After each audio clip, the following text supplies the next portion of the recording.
Ya swala la elimu ambao kwa Mungu amenijalia kuwa mwenyekiti wa elimu katika bunge letu la Taita Taveta County. Kuingia mwaka wa 2022 2023 tulifanikiwa kutoa basari ya watoto zaidi ya 10,000. Hiyo ni Taveta nzima.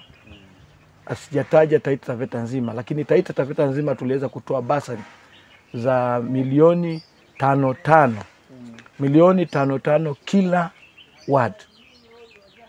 ward ambao zililenga aswa watoto wa universities ambao wako katika vyuo vikuu, vyuo vya colleges, polytechnics, na pia tukawapatia pia watoto wa sekondari ambao wako na uhitaji.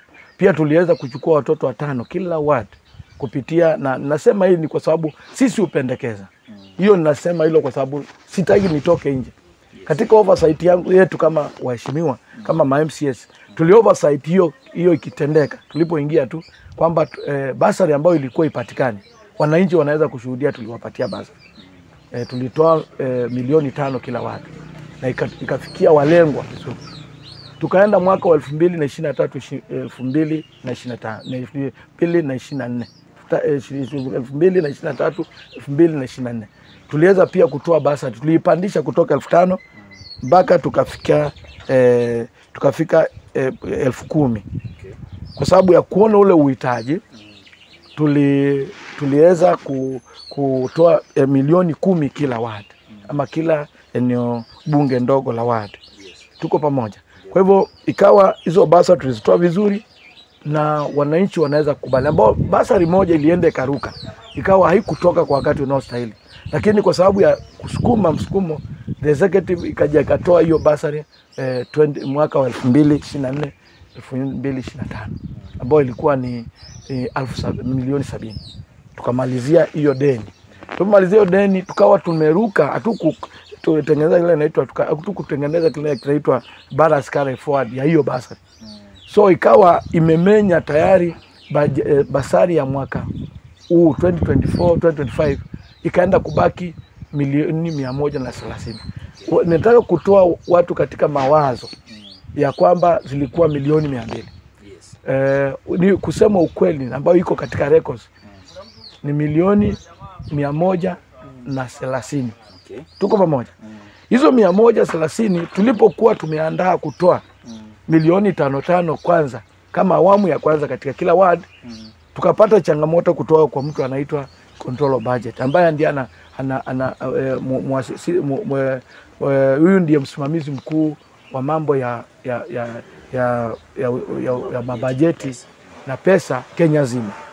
Na akawa ametutolea barua ya kutuonya juu ya kupeana basari, kwa sababu hiyo si jukumu la county. Na ikasababisha wakati tulipokuwa tukiendelea na negotiation, wengine wakaenda kotini wakatuzuia. So ikawa tumewekwa break. Haikuwa kupenda kwa governor ama kupenda kwa MCS, ni sheria ilituzuia, kwa sababu sisi ni watiifu wa sheria. Ikawa imesimama. Ilipotusimamisha, tukarudi nyuma tukafikiria. Yeye anasema control budget anadai kwamba zile tunatakana tuangalie ni elimu za chekechea, zile ambazo zimekatuliwa, na elimu ya vyuo vya Nuai ambao viko huku chini, vile vyuo vya polytechnic ambao ziko huku chini, VTCs. So kuja kwa mawazo ya haraka, tukaona ni vizuri tufanye ile supplementary budget ambayo ndio imekuwa katika utata. Ile supplementary budget tulipo itengeneza na kuipeleka, ukweli wa mambo ilichelewa kwa sababu kulikuwa na mpango pia wa control budget ambaye aliagiza kwamba hizi zinaitwa counties zipunguzwe mgao wao, haswa assemblies zikupunguzwe mgao wao karibia milioni 110. So ilipoleta ikaonekana kwamba hili ni swala tulikuwa hatujui, tukaona litatuletea matatizo. So ikabidi kwanza watu wa hold on katika hiyo mambo. Lakini tukawa tumekaa chini tukatengeneza basari ya watoto wa vyuo vya VTC, kwa sababu hiyo tunalenga. Wengine wakaeka kwenye ECDs na ambao ni elimu ya chekechea, na wengine wakageuza basari zao wakaeka kwa ambao ni VTC kupitia watoto wapate mafunzo ya ICT, wapate mafunzo ya ICT, wapate mafunzo ya taaluma mbalimbali, kwa mfano uendeshaji wa magari, utengenezaji wa magari, na hata pia wapate pia maujuzi mbalimbali, hata kushona nguo. Kwa hivyo tayari tunapoongea tumeshatuma mapendekezo yetu mapendekezo yameshatumwa kupitia kwa ofisi ya governor na upande wa department ya finance, kwamba wameshatuma mapendekezo yetu ili zile pesa zikuje zifanye karibia milioni 70. Okay. Ukiondoa kwa milioni 130 haitakuwa ile pesa imepotea yote. So tunatarajia zile pesa zije zilipie wale watoto wapate huo ujuzi na wapate vibali. Sasa hiyo inategemewa labda ikuwe lini? Inatarajia wakati wowote, kwa sababu mfumo wa bajeti unaelekea kufungwa wa mwezi ambao mfumo wa bajeti unafungwa mwezi wa 6. Kwa hivyo tunatarajia wakati wowote hizo pesa zije, ili wale vijana ambao ni walengwa na wale wahitaji waweze kupata. Na hatima ya basari ni gani? Sasa hatima ya basari kuambatana mpango ulioko mzima tayari, ushirikiano wa serikali za counties ambao ni magovernors na serikali kuu wameshakaa. Okay. Na tayari wameshatengeneza mkataba. Okay. Na huo mkataba ili kuangalia kwa siku zijazo basari zitapeanwa namna gani, lakini kwa uwiano wa serikali kuu na serikali. Kufikia saa hizi huo mkataba hujasaidiwa na waziri wa elimu. Kwa hivyo tunatarajia wakati utakapo sainiwa utatuongoza katika bajeti ijayo, tuone kama tuna uwezo wa kupeana basari kwa watoto wetu, kwa sababu tunajua wanauhitaji. Sawa. Sasa yes. Kama mwakilishi wadi hapa sasa kwa Maho. Yes. Kwa elimu labda umefanya mambo gani? Mambo haya ndio nimefanya kwa upande wa elimu. Okay. Nimetengeneza ECD tatu. ECD moja imekaa muda mrefu, inaitwa ECD ya Macrolitis B. Okay. Ambayo imekaa zaidi ya miaka 7. Ilianzwa na viongozi ilianzwa na mheshimiwa marehemu Bunungu. Na nilipokuja nikakuta kuna uhitaji mkubwa, kwa sababu watoto wanaenda mbali, wengine wanaenda Soweto, wengine wanaenda Lesesia, na kuna hatua ya mtoto mdogo kwenda mbali kisheria. So nikaamua kuipatia kipaumbele. Nikasukuma yule mkandarasi akalipwa na akamalizia ile darasa. Na ile darasa tayari tunapoongea watoto wako pale wanaendelea kusoma. Pia niliangalia wana choo. Kwa bajeti ya sasa nimewaekea, wamejengewa choo ya kisasa. Choo ya kisasa ambayo tuseme hata Taita Taveta hakuna, na sijipigii debe. Mnaweza enda kwa benchmarking. Haipatikani. Waende waone. Alafu pia Lesesia, kwa sababu watoto wako wengi na wako na darasa moja. Watoto wako 137. PP1, PP2. So Lesesia pia nimeongezea darasa. Na pia nikamodernize ile choo yao. Ile choo yao ilikuwa kidogo ina matatizo, tukaitengeneza. Sasa hivi wako na ingawaje kuna uhitaji. Ile population ni kubwa, hata nasikia wana barua kutoka kwa upande wa afya. Wanasemekana ni lazima vizuri tuwaongezee choo kingine, kwa sababu ile idadi ya watoto pale ni kubwa sana.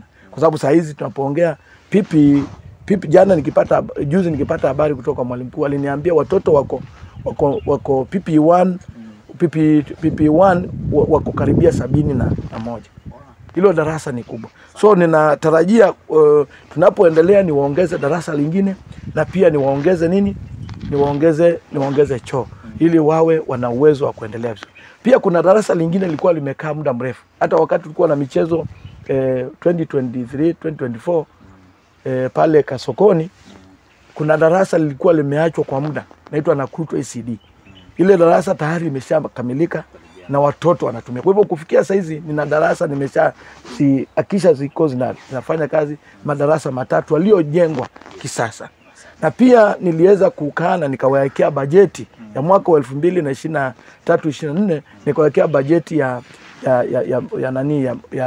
ya ECD kusomesha wale watoto wadogo, wamekuwa wakifanya kazi bila kwa vibarua kwa muda mrefu. Yes. Lakini Mungu ametujalia na tukalichukua ile hitaji kama bunge na tukasukuma kwa serikali ya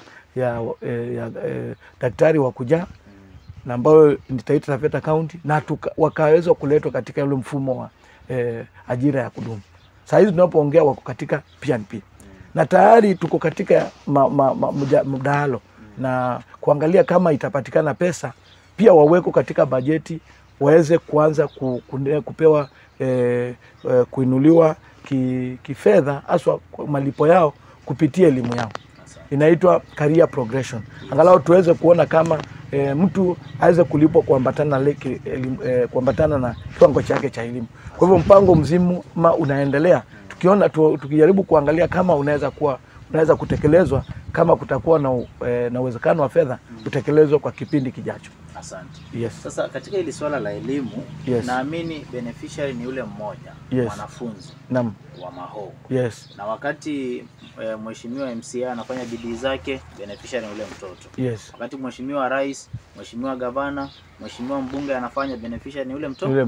Mtoto mmoja yule wa Maho. Yes. Sasa nimeona mheshimiwa mbunge amekuwa akifanya programu nyingi sana za elimu. Na wewe ni mtu ambaye najua umekaa kwa elimu siku nyingi. Najua uko na experience ya kutosha na mambo na elimu. Je, ukaweza kutana na yeye leo? Labda amewahi kuita kwa stakeholder meeting mkaongea ukamshauri, ama leo hii ukaweza kumshauri nini ambacho anaweza kifanya, ama yale ambayo amefanya, je, yanaweza inua viwango vyetu vya elimu? Unawezaje comment on that? Ya elimu yetu ukweli Cosmos iko chini. Kweli sana. Na kipindi kilichokuwa chetu mbele huko tulikuwa tunafanya vizuri sana. Tulikuwa ndio benchmark ya elimu nyakati hizo za mbele. Aswa naangalia, najaribu kuangalia kwa sababu kwa mfano sisi kwa mfano serikali ya wakujaa imeletea mpaka wale watoto wadogo ile inaitwa feeding program ambayo inaitwa capitation, ya kupewa watoto wanaletewe uji. Yes. Na hiyo inavuta mtoto sana. Nyakati zetu pia tukisoma tulikuwa tunavutwa na peremende. Umeelewa? Yes. Na elimu ya sasa kwa sababu ya kiboko hakuna, watoto wanahitaji a lot of motivation. Okay. Kwanza ikiwa namshukuru amefanya vizuri kwa upande wa Karo. Okay. Ninamuona akijaribu kung'ang'ana kuweka mikutano ya ufunga wa mwaka, yes, ya wazazi ambao ni vizuri kwa sababu mzazi ni stakeholder number 1. Na pia namuona akijaribu kuwapatia motivation za baiskeli na kadhalika. Yes. Na ninapoangalia baiskeli kwa mfano umempatia mtoto leo. Na ule mtoto siku 2-3 anashindwa. Anaanza kuwa namba 5. Utamnyang'anya ile baiskeli? Hawezi mnyang'anya. Huwezi mnyang'anya. Umeshampatia. Unapompa vitabu ni sawa. Lakini unapompa baiskeli na kesho awe namba 2 awe namba 3. Ile baiskeli atampa aliyeshinda kwa sababu elimu inaenda ikibalika. Katika mawazo yangu ningetarajia hizi shule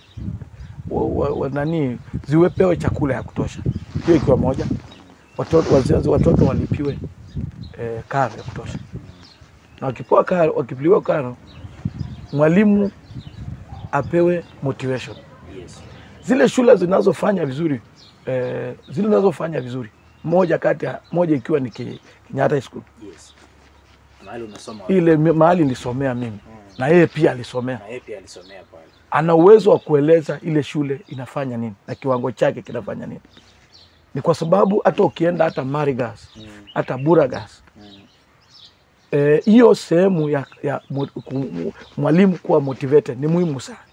Kwa sababu mwalimu akiwa atalipwa muda wake wa kukaa pale shuleni na muda wa ziada, ikiwa iwekwi siasa, ikiwa kuna siasa, mwalimu ni mjuzi muhimu na mzuri wa kuweza kuongoza hao watoto kufanya vizuri. Yes. Kwa sababu swali langu ni kuulize, tofauti iliyoko ya Timbila na Mwagogo ni nini? Na waende tu benchmark Mwagogo waone. Wazazi waligharamika na wakaweka walimu vizuri. Mwagogo ni shule kati ya zile shule zilikuwa zifanye vizuri, lakini angalia vile wanafanya. Na saa hizi inaanza kwenda katika kiwango kingine. Na Taveta pia kuna kitu kingine pia.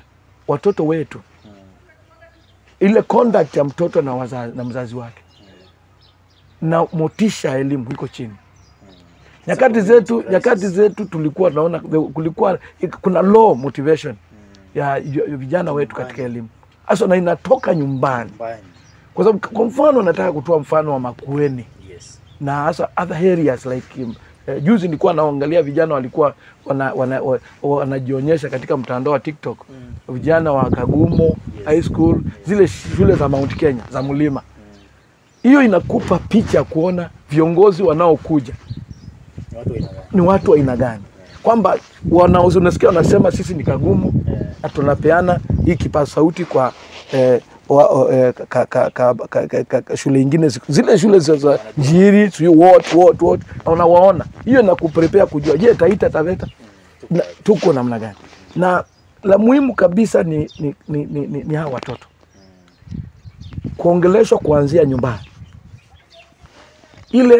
Ile attitude change ya kufikiria na kuona kwamba elimu ina umuhimu wake itasaidia mahali pakubwa. Nashukuru sana kwa jinsi anaendelea kukaa na wazazi. Je, anapokaa na wazazi, je, anakutana na watoto? Kuandaa watu waliofanikiwa kupitia elimu. Wale wanaitagwa wale good speakers, wazuri tu ambao ni role model.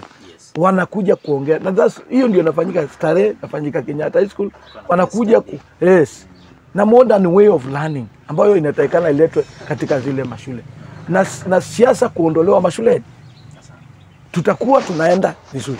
Kwa sababu nyakati zile ukikumbuka nyakati za kina marehemu Mwalimu Mainga ambaye alikuwa alikuwa Dikaso, alikuwa Zono Inspector, akina Sunza, akina nani, akina Mrs. Kahala. Nyakati hizo ndio kiboko ilikuwa. Lakini ile motivation ya elimu was seriously interesting. Ilikuwa kutoka kwa moyo. Na leo hii tunajivunia a very good generation ambayo imeenda shule ikaenda vizuri. Na nyakati zile ni tofauti na hizi. Sasa hizi kuna michango iko mingi mashuleni.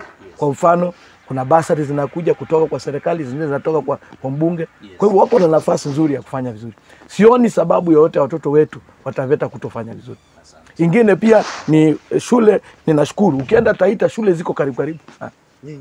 Nyingi. Lakini ukiangalia hapa day school zile ziko saa hizi ukiangalia mtoto wa pale Lotima anatoka anaenda wapi? Riata. Mwingine anakuja Sowene. Inalazimika amke saa ngapi? 11.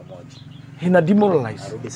Arudi saa 2. Tuna uhitaji wa kuongeza. Nashukuru bunge na rais kutuletea shule ambayo wanajenga kisasa ya pale Lesesia. Ambao mimi namshukuru rais pia namshukuru pia mbunge. Kwa sababu ni initiative yake. Unajua Mgala muue na haki. Umeelewa? Kwa hivyo kwa njia moja ama nyingine tukienda kwa njia hiyo watoto kama ni taasisi za kisomo ziko karibu, basi watoto watapata changamoto na somo. Lingine nataka kuongezea juu ya elimu. Kuna vyuo vyetu ambavyo tuko na KMTC, tuko na Taveta Vocational Training, TVET, na pia tuko na polytechnics. Zile elimu ni nzuri sana kwa sasa. Sasa hivi ulimwengu tunaouendea ni wa taaluma za mikono. Ninaomba vijana muendee hizo.